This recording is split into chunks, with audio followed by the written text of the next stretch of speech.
US 25 once stretched from Detroit all the way to the Deep South. It was a major artery for the old Dixie Highway, carrying families, truckers, and Appalachian migrants north and south for decades. But as the interstate system took shape in the 1960s and early 70s, older U.S. highways across the country began to lose their traffic and fade from the map. US 25 suffered one of the biggest losses. When I-75 opened, the northern half of this once vital route in Ohio and Michigan was erased from the federal highway systems, its U.S. designation removed and its identity stripped away, even though many stretches lived on as state or local roads. And for the towns along the corridor, it felt like the world and commerce that once passed through their streets simply moved somewhere else. So, how did a road that once ran through some of the largest industrial cities in America, Detroit, Toledo, Dayton, and Cincinnati, and once crossed the famous Cumberland Gap, one of the most important gateways into the early American West, end up overshadowed, split apart, and erased from the federal map? That's because US 25 didn't just fade away, it was erased by the interstate. We're going to talk about that as we go beyond the exit.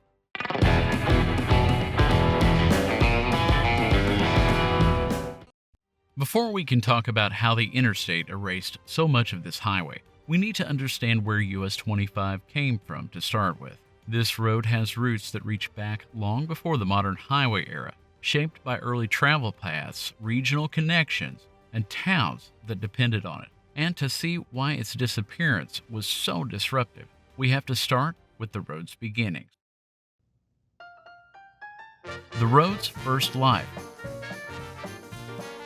US 25 didn't begin as a highway. Long before it carried a number, it followed a series of older regional roads and key stretches of the eastern branch of the Dixie Highway, one of America's earliest and most ambitious auto trails. Together, these paths formed the loose north-south corridor stretching from the industrial Midwest down into the Deep South. In the north, they connected Detroit, Toledo, Dayton, and Cincinnati, cities built on factories, rail yards, and a growing workforce. Further south, the route continued through Kentucky's bluegrass region before climbing into the mountains of Tennessee and western North Carolina. Then it descended into South Carolina and finally Georgia. When the U.S. highway system was introduced in 1926, these scattered segments were unified under one designation, U.S. Route 25. In many places, the new highway simply formalized the path the Dixie Highway had already established, giving the route a built-in identity from the beginning. For the next 2 decades, US 25 served as a steady, familiar corridor for the communities along its path. It wasn't designed for speed or long-distance tourism. It was the everyday road people relied on, and understanding that early role helps us to see what was lost when the interstate era arrived. The Migration Corridor. By the mid-20th century, US 25 had become one of the main north-south movement routes for everyday people. It carried textile workers leaving the Carolinas for better wages in Ohio. It carried farm families from Kentucky looking for steadier work in the factories of Toledo and Detroit. And it carried Appalachian households moving in both directions. US 25 wasn't famous for a scenic tourism route. It was famous because it was practical. It tied mill towns, coal regions, and college towns, farm communities, and industrial cities together in a way few highways did. For thousands of families, this was the road that took them to a new job, a new life, or simply their next chapter. And though it's often confused, US 25 wasn't the one that most people call the Hillbilly Highway, even though it did serve many of the same regions and carry some of the same Appalachian families looking for opportunities. That nickname belongs to US 23. And if you guys would like a full story on that road, let us know in the comments down below. We'll be glad to add that into our list. Also, one of the migrations that gets overshadowed a lot is that of African American families seeking to escape the Jim Crow South. They were looking for better opportunities in the North, and oftentimes they found them. And while situations there weren't perfect either, they were often way better than what they faced in Old Dixie, and it simply adds to the amazing legacy of this highway. One that was about to be completely reshaped, bypassed, and in many places, completely erased. The interstate arrives. When the first pieces of the interstate highway system began opening in the late 1950s and through the 1960s, US 25 found itself directly in the path of progress. The new I-75 wasn't just an improvement, it was a fundamentally different kind of road.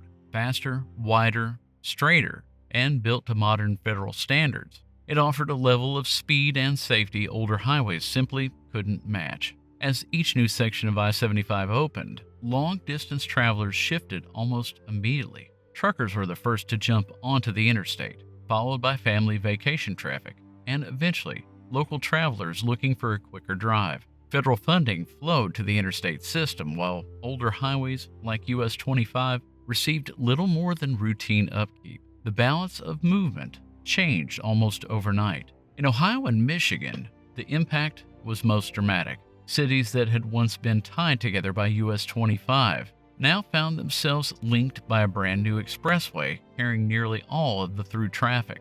US 25's role as a regional connector faded quickly as travelers turned to the interstate for nearly every long-distance trip. By the 1970s, the northern half of US 25 had been decommissioned from the federal system. And while the pavement wasn't torn up, it changed to state routes, business loops, and local roads. The identity it once carried as a single north-south corridor was gone. What had been a continuous highway from Michigan to Georgia was now a scattered collection of remnants, a shadow of its former self and only a ghost of the Dixie Highway. What was erased and what still remains?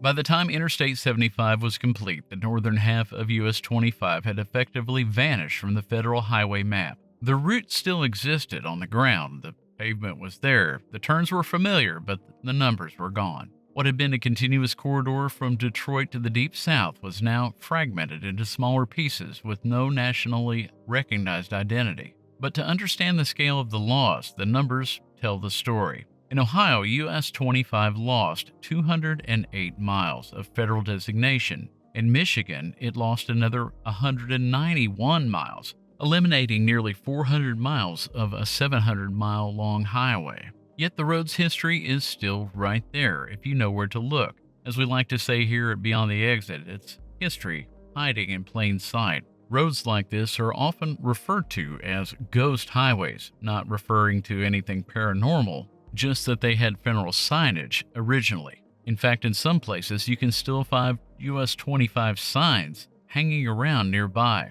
or on businesses, much the same way you do the Dixie Highway. And maybe that's the real legacy here for US 25. Highways come and go, and numbers change. Maps often get rewritten, but the stories, they stay. The people who travel it, they remember it. And the towns it shaped, the places it connected, well, they're still there, just waiting for someone to take a look.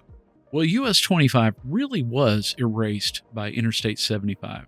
Most of the Michigan and Ohio sections lost their federal numbering. Well, maybe you've got a US 25 story that you would like to tell us. If so, leave it in the comments. You guys know we stay pretty active there. Also, if you enjoyed the video, if you would, please hit the like button. That helps it go farther on YouTube, and we'd love it if you would share it with someone you think would enjoy it as well. You know, we love telling the stories from the roads that move us, and maybe that's something you enjoy too. If so, why don't you join us on this caravan and subscribe to the channel? You know, at Beyond the Exit, we're always looking for history that's just hiding in plain sight. We know you can be other places, and we have had an overwhelming response to the videos we've been posting, especially recently. We appreciate that. We're happy that you're here. We want to say thank you, and God bless.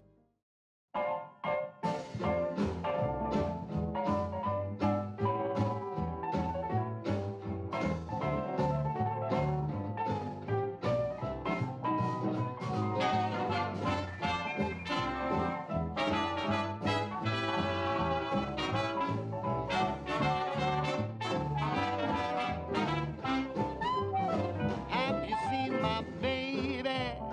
She's not a dame nor a lady.